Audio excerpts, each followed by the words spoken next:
అవసరానికి అప్పు తీసుకుంది. అప్పు చేసి ప్రియుడితో జల్సా చేసింది. గుట్టుగా వివాహితర సంబంధం సాగించింది. ఆ బంధం కాస్త అప్పు ఇచ్చిన మహిళకు తెలిసిపోయింది. దీంతో భయపడ్డ ఆ కిలాడీ లేడీ అప్పు ఇచ్చిన మహిళను టార్గెట్ చేసింది. ఆమెను చంపేస్తే ప్రియుడితో బంధాన్ని కొనసాగించడంతో పాటు అప్పు తీర్చాల్సిన అవసరం ఉండదనుకుంది. పక్కా స్కెచ్ చేసి వృద్ధురాలిని చంపేసింది. ఈ కిరాతకానికి పాల్పడ్డ కిలాడీ లేడీతో పాటు మరో ముగ్గురిని కటకరాలోకి పంపారు పోలీసులు.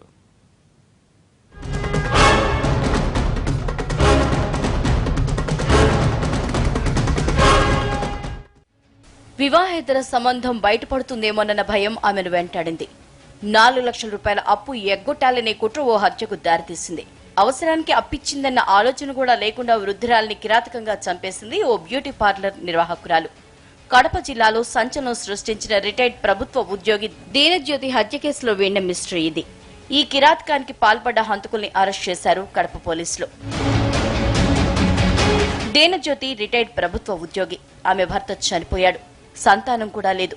దేంతో ఒంటరిగా జీవిస్తోంది. ఓ బాలికను దత్తత తీసుకుని పెంచుకుంటోంది. అడిగిన వారందరికీ కాదనకుండా సాయం చేసే మనస్తత్వం ఆమెది. కానీ అదే చివరికి ప్రాణం మీదకు వస్తుందని ఊహించలేకపోయింది. నమ్మించి గొంతుకోసే కిరాతకులు తన చుట్టే ఉన్నారని పసిగట్టలేకపోయింది.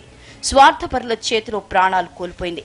కడప రాజారెడ్డి వీధిలో నివసిస్తున్న దీనజ్యోతి గత నెల 19న అదృశ్యమైంది. తర్వాత 2 రోజులకు నిర్మానుష్య ప్రాంతంలో శవమై కనిపించింది. దీనజ్యోతిని చంపేసి పెట్రోల్ పోసి నిప్పంటించారు కిరాతకులు. గుర్తు తెలియని మృతదేహం ఉందని స్థానికుల సమాచారంతో రంగంలోకి దిగిన పోలీసులు కళ్లజోడు ఆధారంగా దీనజ్యోతి డెడ్ బాడీగా గుర్తించారు. ఈ కిరాతకానికి పాల్పడింది ఎవరని ఆరా తీశారు. ఆమె దగ్గరకు తరచూ ఎవరెవరు వస్తారని విచారణ చేయడంతో బ్యూటీ పార్లర్ నిర్వాహకురాలు గాయత్రి గురించి తెలిసింది. గాయత్రిని అదుపులోకి తీసుకుని విచారించడంతో హత్యోద్ధాంతం బయటపడింది. దీనజ్యోతితో గాయత్రికి కొంతకాలంగా పరిచయం ఉంది. ఆమె దగ్గర గాయత్రి 4 లక్షల రూపాయలు అప్పుగా తీసుకుంది. అయితే కర్ణాటకలోని హుబ్లీకి చెందిన ఓ వ్యక్తితో వివాహేతర సంబంధం ఉంది. ఆ సంబంధం గురించి దీనజ్యోతికి తెలిసిపోయింది. దీనజ్యోతి ఎప్పటికైనా తన వివాహేతర సంబంధం గురించి బయట పెడుతుందని గాయత్రి భయపడిపోయింది. ఆమెను చంపేస్తే అప్పు కూడా ఎగ్గొట్టొచ్చని స్కెచ్ చేసింది. బాకీ తీరుస్తానని పార్లర్ కు పిలిచి ముగ్గురి సాయంతో చంపేసింది.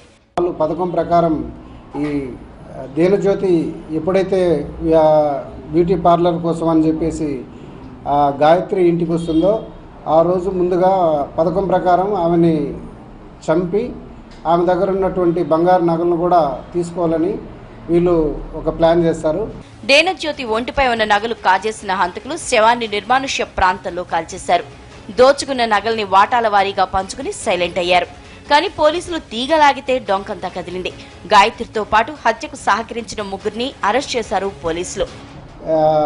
దీనజ్యోతిని చంపిన తర్వాత 1 లక్ష రూపాయలు అంటే 1 లక్ష రూపాయలు ఇస్తానని చెప్పడం జరిగింది. అందులో ఆ రోజే మర్డర్ చేసి ఇక్కడ తీసుకొచ్చి మన అగ్రిగోల్డ్ ఫ్లాట్స్కి తీసుకొచ్చి అక్కడ శవాన్ని కాల్చిన తర్వాత ఆ రోజు 1 లక్ష రూపాయలు ఇచ్చింది. ఆ 1 లక్ష రూపాయల్లో నగదని 50,000 పంచుకున్నారు. నిందితుల నుంచి ఓ చైను, 3 ఉంగరాలు, కమ్మలు, 3 సెల్ ఫోన్లు, 50,000 నగదు స్వాధీనం చేసుకున్నారు.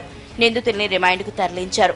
అప్పిచ్చి అవసరానికి ఆదుకుందన్న కృతజ్ఞత కూడా లేకుండా దీనజ్యోతిని గాయత్రి చంపేయడం కడపలో సంచలనంగా మారింది.